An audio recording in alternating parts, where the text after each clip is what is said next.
Welcome back to a new season of the Media Pass. It has been a long off season without any episodes. But here we are. Matt, how has your summer been? How has your off season been? Don't lie to them. There is one episode that's been recorded. It's lost to the annals of podcasting history, but there was an episode. Me and Alex have been communicating. Our game it's going to be like first preseason game. We're going to be a little bit off chemistry wise, maybe a couple too many martinis on the pool side, but I'm feeling good, feeling great. YouTube listeners will now notice I'm rocking the mustache, as Alex pointed out. It's a new season, new me, new content. A bit of a Ben Shepherd thing going on. Yeah, a little bit of Ben Shepherd. He's a handsome guy. I'll take it. Handsome guy, had a solid rookie year. I think he's gonna be a guy who earns a second contract eventually. But yeah, new season. We're ready to go. More episodes. This is the time to subscribe right now. Yeah. We're like Apple right now when we were still in Steve Jobs' garage. It's like you want to buy stock now because it's only up from here, baby. So the episode that was lost to time was a bit of a off-season power rankings when there had been some moves, but overall it had been, honestly, I don't know if you can attest to this, but this is probably in my 4-ish years covering basketball or covering the NBA, this has probably been the driest off-season I've ever experienced. Probably, yeah. I would say so. I mean, honestly, I feel like the Cat deal is bigger than anything that happened last offseason, right? I guess Dame. Never mind. Yeah, Dame, Drew. Technically, there was the Bradley Beal, Porzingis stuff, but that might have happened like while the playoffs were still going. No. It was right the week of the draft where that all happened. Malcolm Brogdon almost got traded to the Clippers. It was a whole thing. That's right. Yeah. Yeah. Long story short, we had an episode where we did power rankings. It was lost to time. It's actually like unrecoverable now. It is completely gone. It has been deleted from the cloud. So here we are to redo it now that we are like 2 weeks away from the season starting, which is wild to me because this off season has felt painfully slow. So Matt, for those who are not familiar with how our power rankings work, the tiers, why don't you walk them through the different tiers that we usually operate with? Can I say something really quick? Like something about something unrelated. But you know how we were talking about new year, new Matt?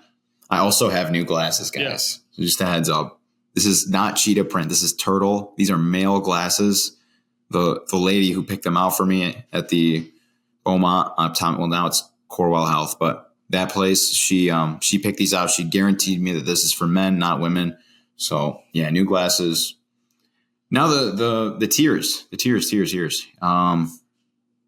So we have bad but spunky, basketball purgatory, would make the play-in / playoffs most years, but the league is too stacked.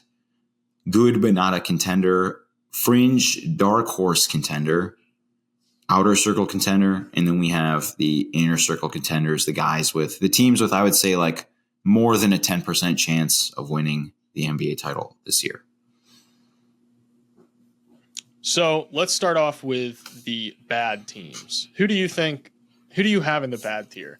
And also, I will say this before we get into this tier. I think this tier is shrinking. Where like last year, there were quite a few teams that you could be like, these guys are going to be bad. Simple as that. I feel like this tier is going to, like, more teams have tricked themselves into thinking like, we might be able to do it. Yeah. We're going to do this one quick just because one of the teams I kind of do some work for nowadays. I'm around the arena a lot, and I kind of like my relationship with them.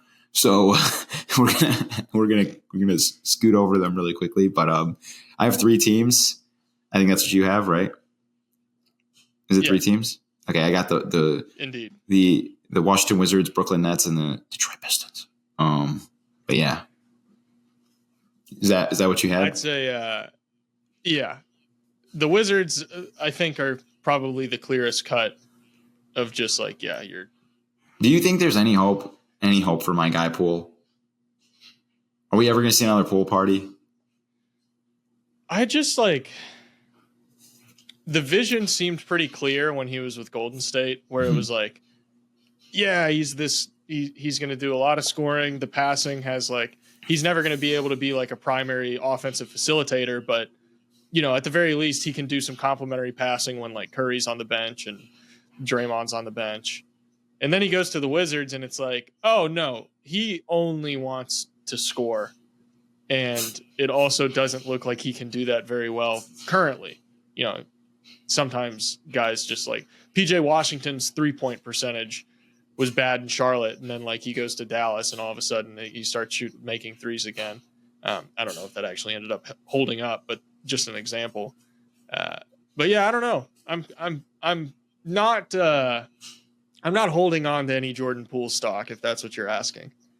I've got a little left. I think this year's when we do our top 10 combo guards episode, he'll be there. He'll be around. Okay, so we should probably shelve all these teams now. Jalen Wilson, it's going to be fun to watch this year for the Brooklyn Nets. Let's get to the bad but spunky. I have currently 5 teams. How many do you have? 4, maybe 5. Okay. But you go ahead. I want to hear yours. We'll see how much we match up. Let's just go one by one. Say yes if you agree. Got the Utah Jazz. Yeah. Mm-hmm. Yeah. I think Lauri Markkanen is just good enough to keep them from being in the bad tier. Keontae George gives them a little bit of spunk. You got the Toronto Raptors. Yep. Okay. The Portland Trailblazers, whose best player, according to Chauncey Billups, is our guy, Danny Avdija. The Charlotte Hornets. If LaMelo even tweaks his hamstring, they go to the bad tier. If he even takes the wrong step, they're going to the bad tier. Do you think you're better than that? Don't do it, Alex. I think if LaMelo gets hurt, they're in the bad but spunky tier. But I what would be spunky at that point? A bit higher. Well, Brandon Miller. That dude is the epitome of spunk. No, the epitome of spunk is like spunk for an entire roster. No, spunk is like what Jordan Poole used to be. Like, you're just really like flamboyant with your movements. Brandon Miller's like a Paul George disciple. Would you call Paul George spunky? Okay. Maybe in that, when you put it like that, no, I wouldn't necessarily. I think the Charlotte Hornets are like, to me, they're a tier above the Raptors. Okay. And like the Trailblazers. I think that team is just too talented. Like, so would you say a lot of good players on the Hornets? So would you say they're not? I think they've got a pretty significant coaching upgrade now too. Okay, that's fair. So you wouldn't put them in the basketball purgatory tier, correct? You'd put them in the would make the play-in / playoffs most years, but the league is too stacked tier. Yes, this to me is a play-in team most years if the world or if the basketball world didn't just become overly talented all of a sudden. Okay. You know what? I could live with that. I want to see. All right. Let's do a quick query. Real quickly. And then the last team, I don't know if you want to talk about them while I do this query. I had the Chicago Bulls in this tier. Yeah, that's I'm with you, man. That team. You think they're out of the purgatory tier? I think they are probably. I wouldn't be surprised if they're sellers and they just try to get rid of all these like fake good 28-plus-year-olds where they're like, yeah, you want Vucevic for, a lottery protected first round pick and a guy making, some bad expiring contract. Yeah, sure. Why not? Here's Vooch.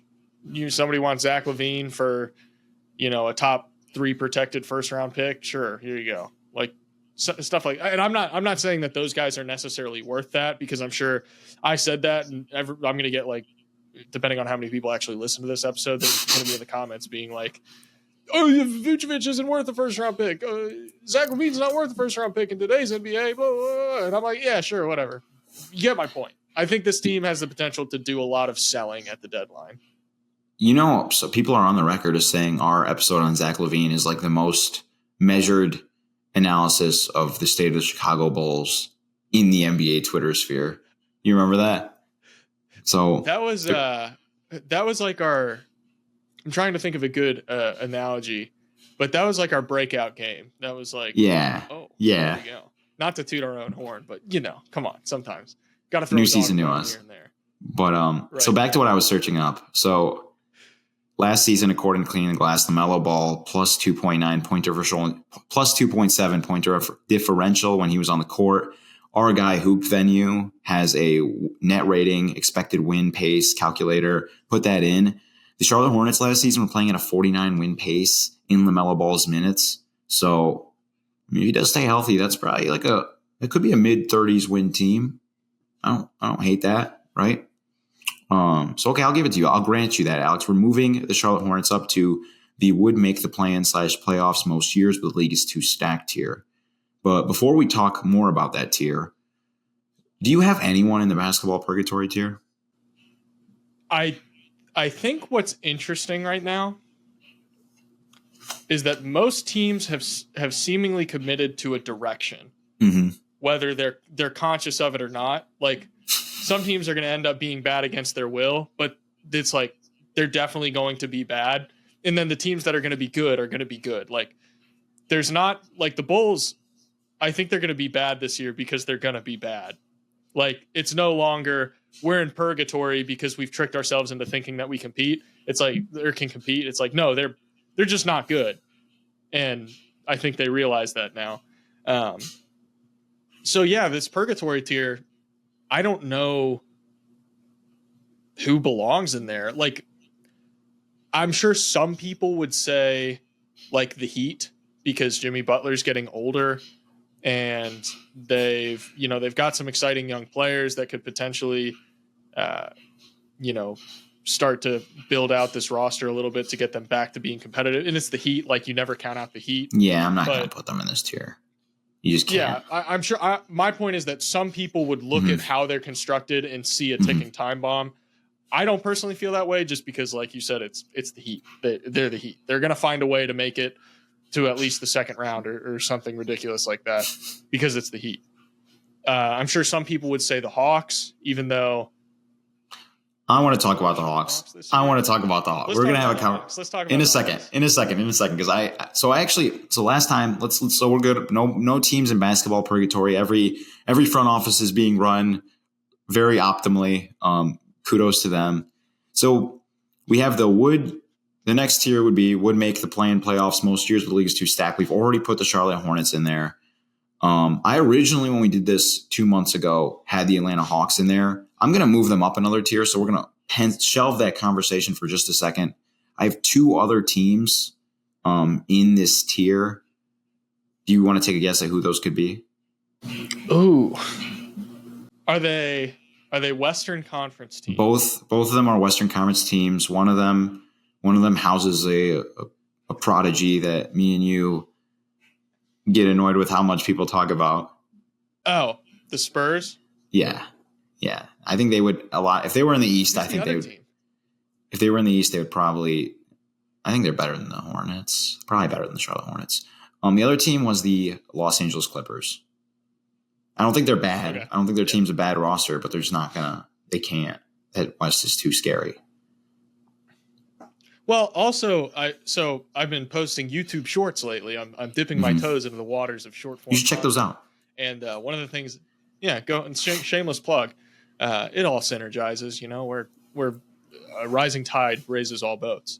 But I'm doing right now ranking NBA teams in every division, which divisions they're not completely meaningless. They are like 99% meaningless except for tiebreakers. But I'm ranking teams in divisions. And yesterday I posted the Pacific Division.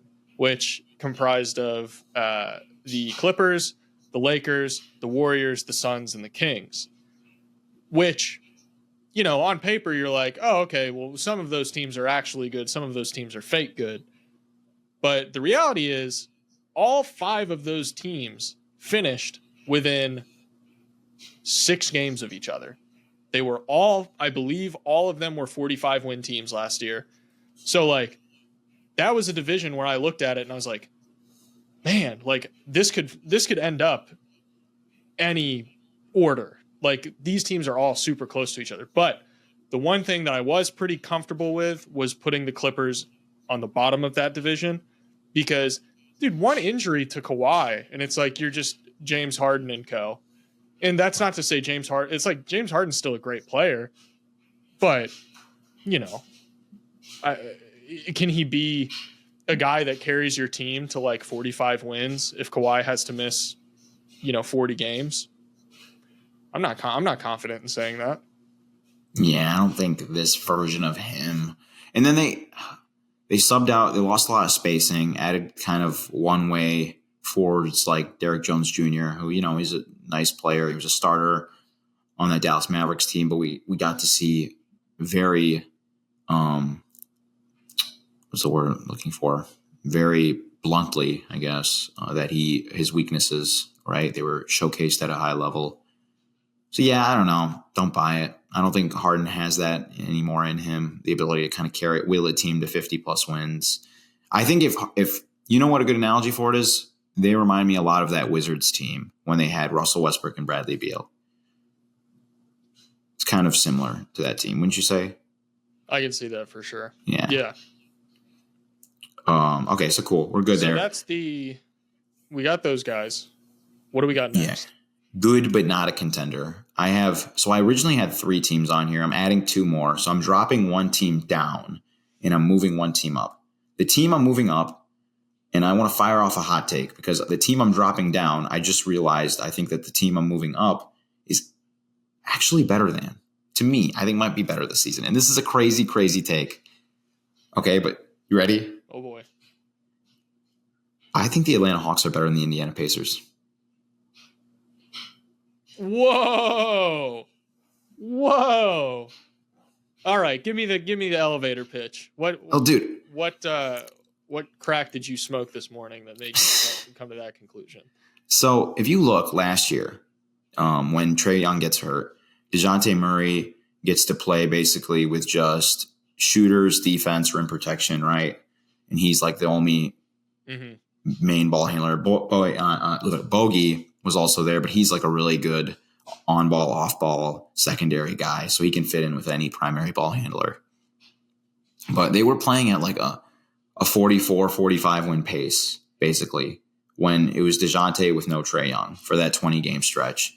Trae Young is better at offense than DeJounte Murray, and DeJounte Murray is no longer the defender he once was to counteract that. So you're going to get a guy like I don't see any reason like why Trae Young ball can't get you like high 40 wins pace. And then what did they do this offseason? They added great defenders to kind of to make up for some of Trae Young's shortcomings. Like Dyson Daniels, phenomenal regular season player, rough playoffs, but a phenomenal regular season player with his defense, secondary rim protection. He just plays with pace. Maybe he became a better shooter. If he became a better shooter, that changed everything for him. You have a guy like Jalen Johnson, who me and you are both incredibly high on. He's going to get a bigger role this year. I have a video coming out about him today. Yeah, there we go. They have rim protectors. They have lineup versatility. They can have a rim running big man on the court at all time, like the Dallas Mavericks with Onyeka Okongwu, Clint Capella. They can also go small ball with Larry Nance Jr. They have Zachary Risache, who's like supposed to be this 3-and-D guy. I've heard a lot of comparisons to like Michael good. Porter Jr. Yeah, he's looked solid in his minutes. Kobe Buffkin's a nice young player that people are excited about. They just have a lot of different things they can do. They still have Bogey. I think this team is really versatile. I think the Pacers, I think people are a little too high on them because of, they got lucky in the playoffs playing some beat up teams. I know it sounds bad. It sounds bad saying that, but I know they got injured too. I question the fit between Halliburton and Nembhard. I think they're both phenomenal players, but I don't know how much I love that fit between them. I think Turner due for some regression. Siakam, spacing wise, worrisome still. Also, that's another thing is like Siakam, Nembhard on the floor together. Nesmith just had a crazy shooting season. Is he going to keep that up? Like they could have some serious spacing problems.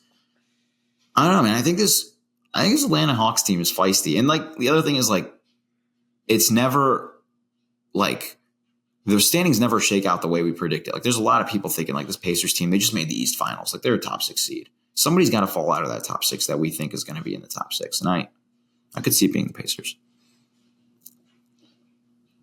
So one thing I do find interesting is that, the Pacers, they won a good amount of games last year, 47 win team, very solid. But net rating wise, I mean, they were technically top 10 in net rating. But you look at the top teams in the NBA, and it's like, the Celtics 11.7, OKC 7.3, Timberwolves 6.3, Nuggets 5.5, Knicks 4.9, and then the Pacers 2.9, which is like, that's not bad, but that's actually probably around like the middle of the pack, like the median of net ratings in the league. And the Hawks, I think last year is very much not representative of what this team is, because they basically tried something that changed their entire team identity. Even the last 2 years, it like changed their entire team identity. And it's like, we're not watching the same team anymore. Like it's a completely different team. They're going back to, give the ball to Trae Young. He's going to get a ball screen. He's going to create somebody. The defense is going to have to overhelp on something. They're going to send a tag. Trae's going to find the guy in the corner. Jalen Johnson's going to attack a closeout and either create for other guys or just dunk over everybody. It's like this team has a lot of different things it can do, even outside of the helio ball of Trae Young. And like, it's an addition by subtraction thing where like, yeah, this is a good roster for compared to, probably 60% of the league right now. And there's no reason that like they have the talent and they have the blueprint to be like a good team. It's not like they're trying anything groundbreaking. It's like, yeah, most teams have their one star that they operate around, and you just build off of that. And now they have better defense, which has always been the critique with Atlanta. And I want to say, look at our top 10 point guards. I think Tyrese Halliburton's a better player than Trae Young, better offensive player. I like him more, but I just think I don't like the role players as much, to be honest. Like, who do you like on the Indiana Pacers bench right now? You can't say TJ McConnell. Yeah, I mean, I'm trying to think of which guys. The hard part is remembering which guys actually came off the bench, because I know they had the injury stuff last year that kind of had a bit of a revolving door effect. But I mean, I do think this Hawks team is deeper, just in terms of like, you start getting into the 6th, 7th guys on that roster, and it's like, oh yeah, the guys who are playing 15 minutes a night for the Hawks are better than the guys that are playing 15 minutes a night for the Pacers, kind of thing. Yeah, that's my little spicy take, but I have them in the same tier. Do you have them in the same? Do you have them in this good but not a contender tier, both of them, or do you have the Pacers up one? So I have the Pacers up one. Okay, that's where I originally had them. I'm not ready yet for the Hawks. I need to see it. I need to see the Hawks this season to kind of put a strong beat on them. The team that I do have in the good but not a contender tier is the Houston Rockets. Did I forget that you don't have them there? I haven't named all my teams in that tier yet. Oh, okay. Yeah, I had a couple more. Gotcha. So I actually had the Rockets in the fringe dark horse contender tier. You want to just put them to the side for a second and talk about Let's good. Put a button in that. Yeah, let's put a button in that. The other good but not a contender tier. This is like, you're probably going to be a top 8 seed, maybe top 6, but I just don't see you doing anything other than maybe winning a playoff series in the right matchup. But I've already got the Pacers and the Hawks. You have just the Hawks. You have the Pacers up one. I have the Phoenix Suns, New Orleans Pelicans, and the Orlando Magic. What tier is this? The dark horse? No, this is the good but not a, we're still in the good but not a contender. This is like probably to make the playoffs. Don't think you're gonna win a playoff series. And you said the Suns, Pelicans, and the Magic. The Magic, along with the Hawks and Pacers. Yeah, I'd say that's. Oh, okay. Yeah, I have the Pacers up one tier, but other than that, same teams. Okay. Do you have anything you care to say about those three teams I just mentioned?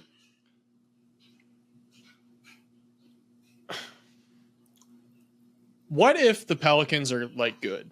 Like, what if we're overthinking the Pelicans a little bit? Who's their starting center? And everyone's healthy. Who's their starting center? Well, what if Zion's their starting center? Then they're going to get scored on every possession. But what about the Pacers though? It's like the Pacers have an actual on every possession, and they have them in the same tier. I'm putting them in the same tier though, and also the Pacers have an actual center. Okay. There's a big difference between Miles Turner. You're a guard. You're driving to the rim. You see Miles Turner and you see Zion Williamson. Who are you more? Well, I guess you'd be afraid of Zion Williamson for other reasons, but who are you more concerned with blocking your shot? Well, no, so I understand that side of it, but to me, everyone, the whole like Herb Jones starting as center yesterday that came out where they're like, Herb Jones is going to be their center. And then I got a reply to one of my tweets where someone was like, I feel like for all intents and purposes, Zion is going to be the 5 offensively, but Herb Jones would effectively be the center on defense. And to me, that makes more sense if you're kind of trying to like sell that to the public and be like, hey, what if Herb Jones is starting for us as center? I'm like, well, yeah, if like he's the guy guarding your bigs. Because like in a matchup against Nikola Jokic, Nikola Jokic is going to do his thing. So, if it's Herb Jones guarding him or if it's, I don't know, Rudy Gobert guarding him, it's like, yeah, it's Nikola Jokic. He's going to do his thing. So I wonder if the Pelicans are kind of looking at this Herb Jones thing that they're kind of like drip feeding to the public to seemingly test the waters and see if it's actually something they should do. I wonder if they're just basically like, yeah, we're going to double down on offense and kind of just say screw defense and just hope that Herb Jones can quarterback us to a decent enough defense. Because like even you look last year, it's like I guess some people probably thought higher of like a guy like Jonas Valanciunas defensively, but the Pelicans were top 10 in defensive rating. They had a 111.9 defensive rating last year, and they lost Jonas Valanciunas, who I'm like, yeah, he was a big body, but I'm not like writing home about Jonas Valanciunas defensively. And teams seemingly did a great job of always getting him pulled out to the level. And that's how I saw a lot of teams feasting on New Orleans, was just like, yeah, Jonas Valanciunas gets pulled out of the paint, we're going to the rim. Well, like think about it. They lost Najee Marshall. They lost Dyson Daniels. Like a big reason the Pelicans had a good defense is because they were really good at just not letting anybody break the shell, get into the paint. And then they would, they were really good about selling out to stop shots at the rim. And they also had a lot of shooting luck the last 2 years. And I don't know how many more years they can have great shooting luck in a row. It's got to be some kind of record in the tracking data era. But I just see that decline. And then offensively, it just doesn't make any sense to me offensively. Like I know, like, it's more than just one ball, but like, I don't know, dude. I don't know. I guess the counterpoint would be like they lost Dyson Daniels, one of their best defenders. The counterpoint would be Dyson Daniels was pretty awful offensively last year. But Najee Marshall, he's a warrior, man. That's a valid point. But I think regardless, I have the Pelicans in this tier. I'm with you on that. Mm-hmm. Fringe dark horse tier, I have, let's see, 1, 2, 3, 4, 5, 6, 7, 8. Wait, yeah, 8 teams. Yeah, I have 8 teams in that tier. This is kind of like I don't know, just like, so this basically means to me like you could win a playoff series. You never know what's going to happen after that. How many teams do you have in this tier? Actually, let me name the teams in there one by one and you just tell me if you agree or not. And this is like you're saying you have like I'd say like a 1%, 2% chance of winning the NBA, like something small chance of winning the NBA title. I got the Los Angeles Lakers. Got them there? No, maybe so. Yeah. Okay. This is Lakers. Where I have them. I'm skeptical on the Lakers, but I think they have a really low floor. Like it could get bad. It could get bad quick. The Miami Heat, it's more out of respect than anything, right? You got the Houston Rockets. I actually would have them down a tier. You would? Okay, so let's have this talk real quickly. I don't know what to do with them because they had that huge run at the end of the season. All of those guys are getting 1 year older. Their team, they just have like so many good players. Now they have Reed Shepherd. I feel like Reed Shepherd kind of ties it all together better. So when I originally made this list, I was under the impression that AJ Griffin was going to be on the team. Obviously he's not anymore. He's doing some other stuff right now. But and I thought he would have a really nice year with this squad. But still, it's like so much like talent. But then at the same time, like I don't know if the lineups make sense ever. And we got our guy Jabari Smith. He's kind of just sitting there. Super, super underrated player, right? Alperen Şengün kind of looked like a top 50 player last year. Fred VanVleet, pretty good basketball player himself. Dylan Brooks showed. I don't know, man. This is like I don't know. Like, I could see them being really, like, really good. But then I could also see them being like, whatever. I see a world where things click right. I see a world where things click right for them and they are, kind of a dark horse. But I'm mainly, my bigger concern is, are the guys that need to take that next step, are they going to get the opportunity to take that next step, which is the biggest thing for them? It's like, yeah, you have talent. You have a lot of young talent. And you've got like, theoretically you've got, Fred VanVleet, even though he's shooting under 50% from two, it's like, whatever. I'm like, oh, cool. You guys got like the veterans, whatever. You got Jeff Green, who's 55 years old. Neat. But I'm more so worried, like, is Amen Thompson going to get the minutes that he needs and the opportunity that he needs? Is Reed Shepherd going to get the opportunity that he needs? Is Jabari Smith going to be able to take that next step? All these different things where I'm like, if this happens, it's like, yeah, they could be very good. But I also see a world where they're still kind of just lurking in the background, like not necessarily ready to strike yet, but still good, just not quite there. I love their size, love their defense, love the lineup versatility. Think about all the different lineups. Like you Şengün at the 5, play the DHO game. You can go. We just saw Jabari Smith Jr. at the 5 play really well as the stretch 5. He complements Şengün well when they play on the court together. You got Amen Thompson who could kind of play point guard. He could play center. You have Dylan Brooks, spacer. Reed Shepherd now is going to add so much more spacing. I don't know. They just have so many different buttons they could push. I think Ime Udoka is an incredible head coach. Like really massively underrated. Again, morals questionable, but as a coach, like top of the line. So I think I'm going to disagree with you. I'm going to leave him. I'm going to leave him right here on the fringe, the fringes of everything. But I understand. So that'll be our disagreement. Is you got the Pacers higher. I have the Rockets higher. Another team though I have in this tier still. This is probably the last year I do it for a very, very long time. Is the Golden State Warriors. I was going to say, yeah, that's who. Yeah, just kind of out of respect, respect for their game, their past. The Draymond, Steph Curry minutes still look really good. They still have got a decent offseason. They are a bad roster. If you look, like you need here, let me see if I can pull it up. Bad podcasting again. How are we doing on time? We still got some time before this tea time. Let's see here. Lineup data. This is phenomenal. My point is they still have championship indicators.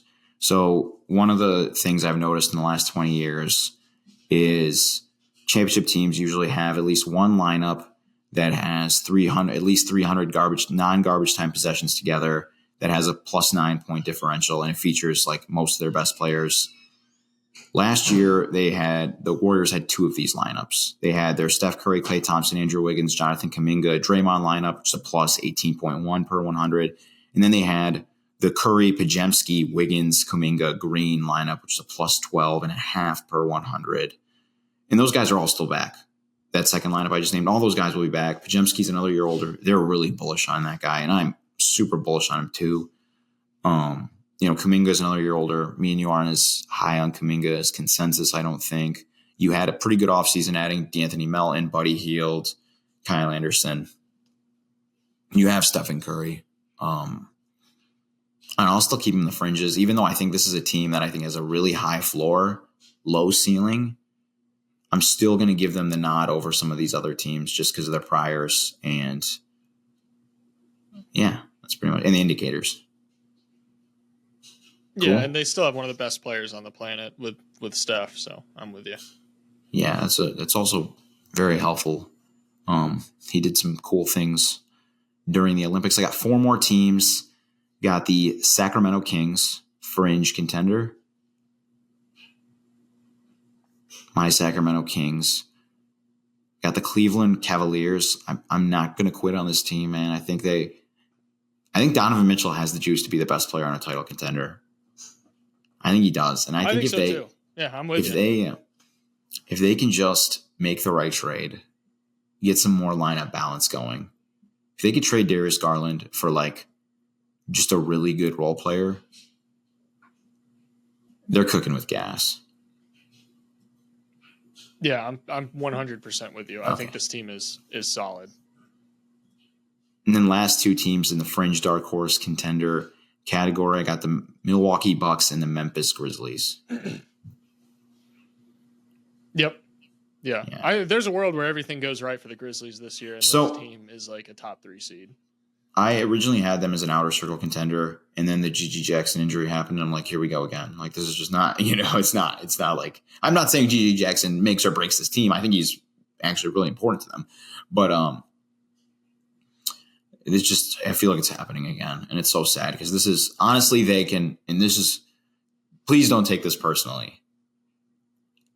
I think they have just as much talent as the Oklahoma City Thunder on their roster. Pure talent. Like that depth 1 to 10. I think that's absolutely ridiculous, but God, I understand what you're saying. But why is it ridiculous? Okay. Are you saying so? Who's the best player on Memphis? Who's the best player on OKC? It's like I think the number one you look at the number one option on that team, and like. So top 3 are at least equally tiered players. Chet, Jaren Jackson Jr., I think are probably equally tiered players. Jalen Williams and Desmond Bane, I think are maybe equally tiered players, depending on who you ask. And then you start getting into like the 4th, 5th, 6th, 7th, 8th, 9th, 10th guys. It's like, no, wait. Really what do you? That's no. I think so. I think the Thunder have more firepower up top. And then once you get to that 6 to 10, okay, I think, Caruso, Hartenstein. I think Marcus Smart, people are forgetting how good he is. That's the thing. Marcus Smart, he's kind of in there with them, like superstar role players. He's in that tier with Hartenstein and Caruso. He shoots like 42% from the field. What does that have to do with anything? He's a superstar role player. He's not supposed to be able to score that well. Marcus Smart's whole thing for the longest time is like his defense is good enough to outweigh his offense.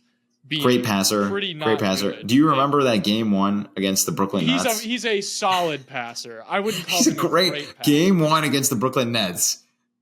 That basically took them to the NBA Finals. If they don't win that game, the Brooklyn Nets probably win. That? It's 3. You get better at passing as you get older. Whatever. Fine. You know what? That's my hot take. That's my spicy take. That's one of my spicy takes. Well, I don't need to prove this to you right now. I'll see you in 45 games. Okay. So we're good with the Grizzlies, good with the Bucks. Bucks are another team I could see. I think they're kind of like the Lakers, where I could see shit in the fan and things getting ugly quick. Yeah. Okay. Are you still angry about what I just said? No, I'm not angry. I feel like the Grizzlies Thunder thing is kind of like sometimes forced, where like they try to do like the equally like young team that could potentially be like the next team that's like dominating the West. And to me, it's just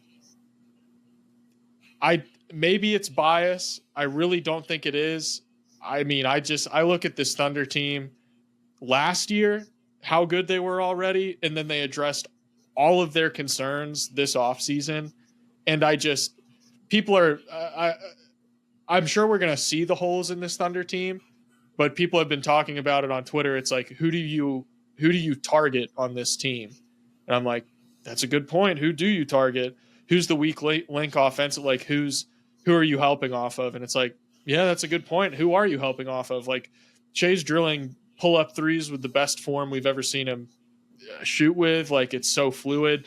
Jalen Williams has been willingly shooting threes, which was the big critique with him, is like, is he going to get his 3-point volume up? It's like, dang, this team's kind of doing the things that everyone was like, well, they need to be able to do this. It's like, well, it looks like they're going to be doing them now. Isaiah Hartenstein's actually ending possessions for them, which was the big thing during the playoffs. It's like, goodness gracious, please just end a possession. Your defense is so good if you could just freaking end the possession. And now they're going to be able to do that. I'm just like, to me, I like the Grizzlies. I think the Grizzlies are going to be really good if they can stay healthy. They've got like the worst injury bug I've ever seen right now. But I just do not see them close to the Thunder right now. See, but that's I just think a testament not to the Grizzlies not being good enough, but to the Thunder just being so far ahead of everyone else right now. I just think so. I think the top end for OKC is better. The Grizzlies just have more depth to me. Like that trio of Gigi Jackson, Vince Williams Jr., and Santi Aldama, like the ceiling that you can access if these three are like, they're all trending in the right direction. All of them have great indicators. They're good at driving off the catch, shoot, length, secondary rim protection. I don't know, dude. I really like, so having those three to complement your star three, having a guy like Marcus Smart who's battle tested, having a Zach Edey gives you lineup versatility, having Brandon Clark gives you lineup versatility. Then you have like a mercenary and a Luke Kennard situational player, just having like that guy in your back pocket. I don't know. That's just where I'm at with it. A spoiler alert, I think the OKC Thunder, they're my pick to win the NBA title this year. They're going to be in that tier one. I think they're the best team in basketball heading into this season. But I just think the Grizzlies, their ceiling can get up there with them. Just the floors can also be pretty ugly. So let's move on to the fair enough. Let's move on to the outer circle contender. Let's just do outer circle, inner circle kind of together. So what I have here, right, is I have 3 teams I'm certain are in the outer circle contender tier. And I have 3 teams I'm certain are in the inner circle contender tier. And I have 1 team who just recently made a trade that I'm kind of in flux about right now, right? I think we should talk about them just a tad bit. I think it's a little topical. But so the 3 teams I'm certain are in the outer circle contender tier right now. I want to know if you agree. I have the Denver Nuggets, the Philadelphia 76ers, and the Minnesota Timberwolves. Okay, so we're in unison. How do you feel as a Timberwolves fan about the just quick elevator response? I'm a part-time Timberwolves fan. I have to make that clear. I'm getting too often accused of the Timberwolves being my number 1 team. OKC is my number 1 team. I want to just be sure to drill that into the audience this year. Fair weather. I think the Timberwolves, the best version of them, if they get the best version of Julius Randle, I think this team is still a contender. Even without the Julius Randle of it all. If Julius Randle doesn't play a single game for them, I still think they're an outer circle contender. But again, the best version of Julius Randle plus Dante DiVincenzo, the ceiling for this team can be pretty high. It's just, do they get the health? Does everything kind of click the right way? How good is Naz Reid in more of a increased role, which I think the answer to that is he's very good. But yeah, we'll see. Outer circle is where I'm at with them right now, but they've still got the potential to be a title contending team at the highest level. Yeah, I think this move raised their floor, lowered their ceiling, would you say? Potentially lowered their ceiling. Okay. Because, I mean, anytime you add depth, I feel like it's a floor raiser.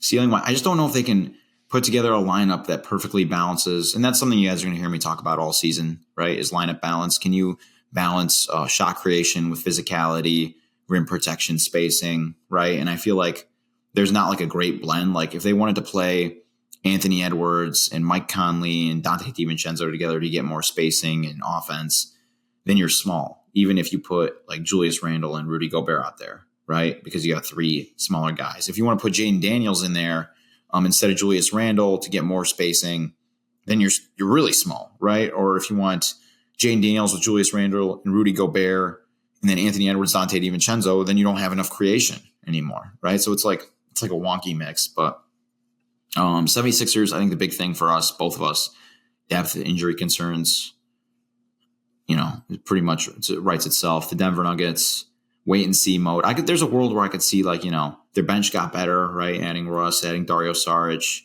Peyton Watson might get better. Maybe Julian Strawther's ready to go be the new KCP. I really like him. I think he's a really good player, but still losing KCP for nothing. Just with how good that 5-man lineup was, that's going to hurt. Yeah.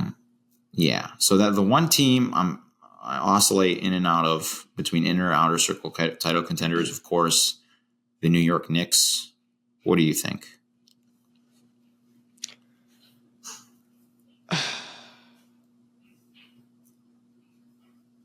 I am curious to see, I know we've got like a little bit that we can look at from preseason.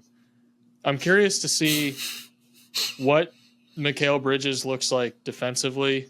Because he definitely phoned in defense in Brooklyn, which, fine. I'm not going to I don't lose my mind when players are on a bad team not playing defense. I'm like, yeah, you're on a bad team. You have no motivation to play defense. I understand. I think he's obviously a swing factor because they got him with the hope that sometimes you can kind of cosplay as our second option some nights. Some nights you'll probably just sit back, be like the fourth, third, fifth guy. And then obviously Karl Anthony Towns, it's like, is he going to be able to hold up as your primary rim protector? Is he going to be able to stay healthy? Because, I think Cat's injury concerns are a little bit overblown, but now he's going to be playing on a Tom Thibodeau team again, where everyone's playing 40 minutes a night. How's Cat going to hold up? I think that's a valid question, even though I'm a little bit more optimistic about Cat's health than a lot of people. But then also, does he have another situation with the playoffs last year where he just goes extended stretches of time where he can't make a shot? And you can say that about anybody. That's not something that's unique to Cat, but those are valid questions. And I think, the more questions that you find yourself asking with a team, that's where you kind of have to pump the brakes a little bit and be like, is this an outer circle team? Is this an inner circle team? To me, the inner circle teams are the ones where you don't have as many questions. And I still have some questions with the Knicks. They've answered a lot of them, but with how much roster turnover they've had, guys going in the door and bringing in new ones, it's like, yeah, there's some questions, and they'll probably answer a lot of them by January. Yeah, I think so. What I think, just to simplify basically everything you said so eloquently, I think this did the opposite of what it did for the Timberwolves, where it raised their ceiling, right? Your best 5-man lineup's even more impressive now. But the thing is, floor gets a lot lower. What happens if OG Anunoby, a guy notorious for not really being able to play through too many injuries, which surprised me because this guy's built like an Adonis, probably my buddies clown me all the time how much I talk about his body, but this guy's got the perfect male body. I'm not even joking. He's got height, he's got definition, he's got broadness, he's a good looking guy. But this isn't a sidebar. There was one time I texted one of my buddies. I'm like, man, whoever OG Anunoby's girlfriend is, she's the luckiest girl on earth. But so if he falls apart, if Mitchell Robinson doesn't ever come back, if Cat's hurt, if Josh Hart, it's impossible. Mikal Bridges are made out of steel. But if Brunson gets hurt, if Deuce McBride slows down or he gets hurt, they're just not a deep team. And whenever you're not a deep team, and they don't really have too many pathways to enhance that depth. So they're going to need a little bit of luck from like maybe like a Tyler Kolek turns into somebody who can give you minutes right away. The rookie guard out of what school did he play at? Was that starts with M, I think, right? It's really not important. But was he Marquette? Tyler Kolek. Let's do a quick Google search one more time before we put a pin in the Knicks. Do you have anything else you want to say about the Knicks before I tell everybody what school we went to? No, I mean, I think we've pretty much covered all the major. He did play at Marquette. He did play at Marquette, but he played at George Mason before Marquette. So yeah, the Knicks, interesting thing. So what do you want to do with him, in or outer?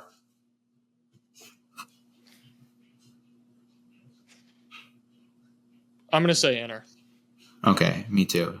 How do you, when you golf, do you like the flag tended or do you like it in? Well, it depends on where my ball is. What do you mean? Like if it's like if it's a far putt, you want the pin in, or the flag in, and then if it's a close putt, you want the flag out. Okay, I never like it out. Well, yeah, I'm kind of in the boat of like, if I putted it good, I don't need to.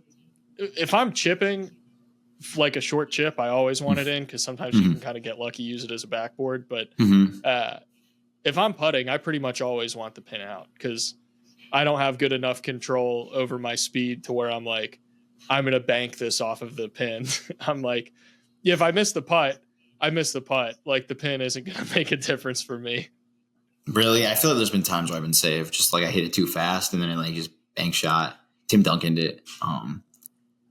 It's a double-edged sword, though. Sometimes it is. It's a game of trade-offs, man. It's a game of trade-offs. So then that leaves us with three teams that I think are in inner circle title contenders. But just for fun, Alex, do you want to name those three teams? The Boston Celtics, the Oklahoma City Thunder, and the Dallas Mavericks. Correct. For the Thunder and the Mavericks, basically both of them did the same thing this offseason. They eliminated all their weaknesses without giving up any of their strengths. Usually when you do that, you get better as a team. Both of them were pretty damn good last year. I think we already talked about it. I think it's a failure this year if the Thunder don't win the NBA title, at least within the organization. Between me and you, there's variance. We're okay with some bad if there's some opponent shooting luck. I'm not trying to put that in the atmosphere, knocking on the wood, but if there's some opponent shooting luck, we won't call it a failure. I have some words about the Boston Celtics before we get out of here, though. You want to hear them? Of course. So, outside of the fact that Jalen Brown continues to be overrated by the average fan, I think like the Celtics they're not the juggernaut everybody thinks they are. Like they are, like when they're all healthy, but there's a world where it hits the fan really quickly. Where like think about it, Kristaps out for the first couple months of the season. The injury he has, one of my buddies from law school, his girlfriend's actually studying to be a doctor, pretty far along the process. She heard about the injury and like when she found out he was playing through it, she said that's like could lead to some long-term issues, and he's doing a lot of damage by doing so. And so, Kristaps Porzingis is already a guy who had a hard time staying healthy, right? He's going to be missing the first couple months of the season. Like, I never want to wish ill will on a guy, especially a guy who's as phenomenal a basketball player as him. But if he doesn't stay healthy, that's a lot on Al Horford's plate. And Al Horford, old man Riverwalk, like he's a nice basketball player still at this age. You can't rely on him forever. This could be the year he declines, right? And then if that happens, right, if Horford doesn't have his fastball, Kristaps Porzingis isn't playing, who's your center? Luke Cornett, Xavier Tillman. Like, yeah, we're like everyone's like, oh, but we did it in the playoffs. So it's a lot easier to ask a guy, hey, I need 4 good minutes from you. 4 good minutes right now, 4 good minutes a little later. Like, and then everything else we figured out for you. Like, give him a really specified role. But like, what happens when it's like, so we're going to need you in this 7-game series to play like 170 minutes. You good for that? And there's also that element where like, coaches do this sometimes where they try to sub a guy in and like they try to do like a guy they know is going to get hunted. Like they do it like really inconspicuous, just to see if like they can get away with 1 or 2 possessions before the other team figures out like what's going on there and hunts them, or you know what I mean? Like, cause like they're still human beings. Like you can get things through the through their crosshairs. So you can't really do that anymore. He's like on the starting lineup card. Oh, hey, look, Xavier Tillman's starting tonight. Wonder who we're going to hunt, you know? Yeah. I definitely think like we kind of do this nowadays we did it with the Nuggets, and it's kind of happening with the Celtics right now where, you look at the team and you're like, is this the start of a dynasty? Can anybody beat this team? And I think last year, I was on the boat of people like, really feels like the Celtics year. Like, I'm pretty sure the Celtics are going to win the championship. I don't see anyone beating them. But as is the case, as it usually happens, other teams start to catch up. And I think, the Celtics, there's things that you can point out all day and be like, if Kristaps Porzingis gets hurt and has to miss a lot of time, if he's not healthy for the playoffs, that's a big problem. Al Horford, as great as he still is, eventually Father Time will come. And when that happens, how are the Celtics able to weather that storm? And while I'm still pretty confident that they'll be able to weather that storm pretty effectively, this is a good team. They're a well-coached team. They've got a lot of top-end talent, and that's going to get you far. The rest of the league is more equipped to deal with them when those holes start to pop up. And I think last year, I just don't think any other team had the firepower necessary to find the holes and punch the holes in the Celtics. And this year, I think, holes have a propensity to rise up with every team, and which teams are able to patch those and which teams aren't. And I think a lot of the teams, especially in the West, even in the East, I said last year, the Knicks, I was like, the Knicks, they may not beat the Celtics in a series, but they sure as hell are going to put them in the mud and make them roll around like pigs in slop. And I think the Western Conference, it's like, you got the Thunder. That's a good team. The Mavericks improved, on paper. And I'm not saying it is a problem for the Celtics. I'm just saying it could be. Yeah, I have one question for you before we get ready to get out of here. If the Dallas Mavericks and Boston Celtics met up again in the finals this year, who are you taking? I would still probably take the Celtics. But I think it would be a longer series. Interesting. I think I'd go with the Mavericks. Me and you were both like, the Celtics got this. Like, we watched like 15 minutes of the Celtics Mavericks game. We're like, we got this. But like, I think just having like those big bodies now, like Klay Thompson, like, I think people are overestimating what he can bring to the table at this point, but like, he's huge. They did not have anybody like that who could guard Jason Tatum. Having Najee Marshall, having Quentin Richardson, and they also added Spencer Dinwiddie, re-added him. But I don't know. I just think Mavericks got a lot better. But that's should we summarize? I'm pretty high on the Mavericks this year. I'm super high on them, but I feel like I'm high on everybody. So I don't know. It's like I have 15 guys in my top 10 right now. It's like one of those things. Yeah, you want to take us through the summary before we get out of here? Yeah, I'm going to try to. We don't have the exact same one, but I'm going to try to. How about this? I'll concede your point about the Rockets if you concede my point about the Pacers. Deal? Or do you want to do it the other way? Who do you feel more strongly about right now?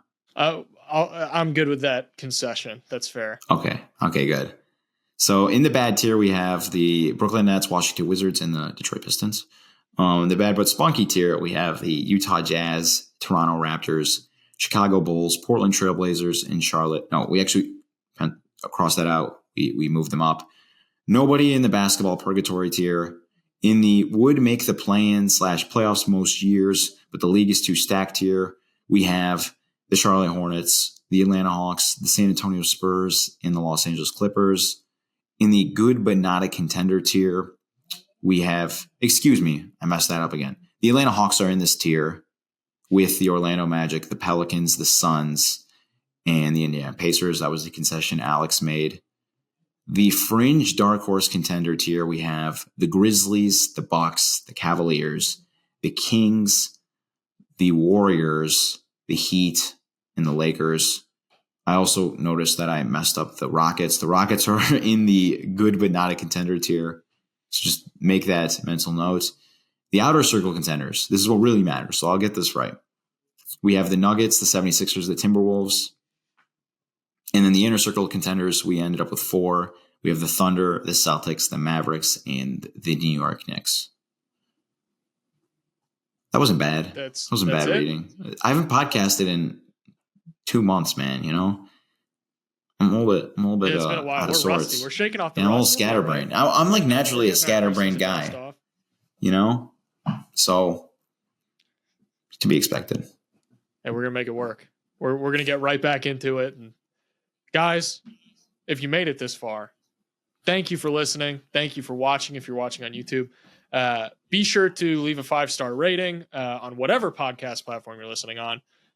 Be sure to subscribe if you're watching on YouTube. Leave a like, comment, ask us some questions. We're bringing the questions back. So if you've got a question that is just burning you and you have to get an answer from somebody, why not let it be us? We'll answer your questions. Leave them in the comments below.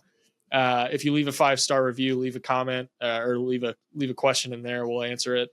And follow us on Twitter at AlexHoops _ at Mat Issa 15 MATISSA 15. Thank you guys for listening / watching. We'll see you in the next episode.